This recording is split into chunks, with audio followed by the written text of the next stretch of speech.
भारत में इमारत से पाकिस्तानी 20 रुपए का नोट मिलने पर खौफो हिरास फैल गया।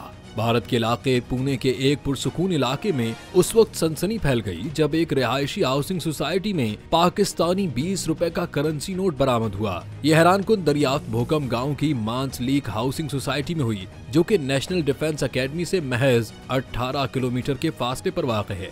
हुआ कुछ यूं कि हाउसिंग सोसाइटी के चेयरमैन सिद्धू यादव को लिफ्ट के करीब एक पाकिस्तानी नोट नजर आया। उन्होंने फौरन दीगर रिहायशियों को आगाह किया और मामले को संजीदगी से लेते हुए बावदन पुलिस स्टेशन से रुजू किया। पुलिस ने फौरी तौर पर तहकीकात का आगाज कर दिया है, लेकिन अभी तक कोई FIR दर्ज नहीं की गई।